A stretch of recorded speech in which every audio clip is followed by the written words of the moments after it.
दोस्तों, आज के इस वीडियो में हम आपके लिए ऐसी क्रांतिकारी मशीनों को लेकर आए हैं जिन्हें देखकर आपका एंटरटेनमेंट तो होगा ही, साथ में आपकी नॉलेज भी बढ़ेगी। तो चलिए शुरू करते हैं। एग्रो मिलोरा ग्रुप। इस मशीन का इस्तेमाल बगीचों से संतरों को पेड़ों से तोड़ने के लिए किया जाता है। ये मशीन संतरों को बड़े ही मजेदार ढंग से तोड़ती है। इस मशीन के आंतरिक भाग में मुड़े हुए स्प्रिंग जैसे पाइप लगे होते हैं। जब एक संतरे का पेड़ इस मशीन से होकर गुजरता है तो पाइप में कंपन पैदा होता है। ये कंपन इतना तेज होता है कि मजबूती से जुड़े संतरे आसानी से टूटकर मशीन के अंदर इकट्ठे होने शुरू हो जाते हैं। कमाल की बात तो ये है कि इस मशीन से पेड़ों और तोड़े गए संतरों को कोई भी नुकसान नहीं पहुँचता। अब आप अंदाजा लगा सकते हैं कि अगर इसी काम को इंसानों को करना पड़े तो ये कितना मुश्किल काम होगा और इसमें कितना ज्यादा समय खर्च होगा।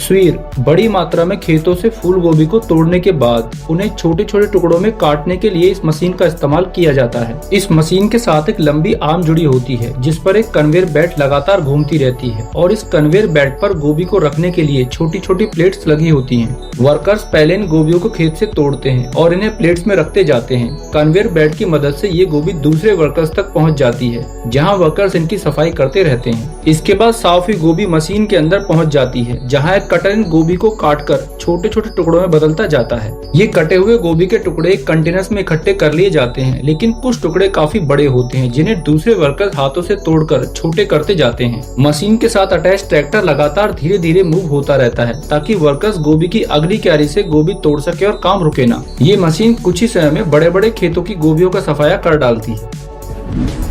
ऑक्सबोर्ड 2334। बड़े बड़े मैदान और खेतों में उगी लंबी घास और खरपतवार को काटना एक बेहद ही मुश्किल काम होता है। इसी काम को ऑक्सबोर्ड 2334 मशीन बिल्कुल ही आसान बना देती है। इस मशीन के ठीक आगे 34 फीट चौड़े ब्लेड्स लगे होते हैं। जब ये मशीन अपना काम करना शुरू करती है तो ब्लेड्स रोटेट होने शुरू हो जाते हैं और देखते ही देखते ये खेतों से वीड्स का सफाया करना शुरू कर देती है। इन ब्लेड्स की दूसरी खास बात यह है कि काम खत्म होने के बाद इन्हें आसानी से फोल्ड किया जा सकता है ताकि इस मशीन को एक जगह से दूसरी जगह तक आसानी से ट्रांसपोर्ट किया जा सके। इन ब्लेड्स को इस तरह से डिजाइन किया गया है कि घास कटने के बाद मशीन के साइड्स में इकट्ठा होने लगती है। जब ये मशीन अपना काम कर रही होती है उसी समय पैरेलल में एक और मशीन इसके साथ साथ चलती है और यह मशीन इस कटी हुई घास फूस को ट्रक में लोड करती रहती है और इस तरह से कई एकड़ में फैली घास का कुछ ही घंटों में सफाया कर दिया जाता है।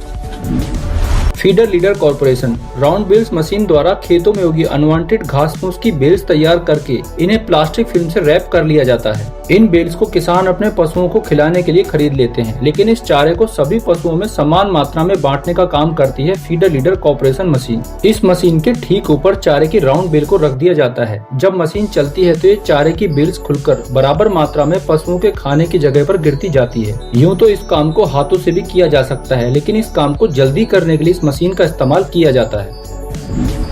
Pink innovation. किसान बड़ी मात्रा में फूलों की खेती करते हैं। इन फूलों को हम गिफ्ट देने के लिए, शादियों और पार्टियों में डेकोरेशन और तरह तरह के परफ्यूम्स बनाने के लिए इस्तेमाल करते हैं। लेकिन क्या आपने कभी ये सोचा है कि इतने बड़े बड़े खेतों से किसी इंसान के लिए इन्हें एक एक करके तोड़ना कितना मुश्किल हो सकता है। इसी बेहद मुश्किल काम को आसान बनाती है ये मशीन। इस मशीन का आगे एक बेलनाकार रोलर लगा होता है। ये रोलर जब घूमता है तो फूलों को तोड़कर अपने अंदर इकट्ठा करना शुरू कर देता है। ये काम इतनी सफाई से होता है कि पौधों को किसी तरह का कोई नुकसान नहीं पहुंचता, ताकि टूटे हुए फूलों की जगह नए फूल उग सकें। ये मशीन हर तरह के फूलों को तोड़ने के लिए इस्तेमाल की जा सकती है और बेहद ही कठिन काम को बिल्कुल ही आसान बना देती है।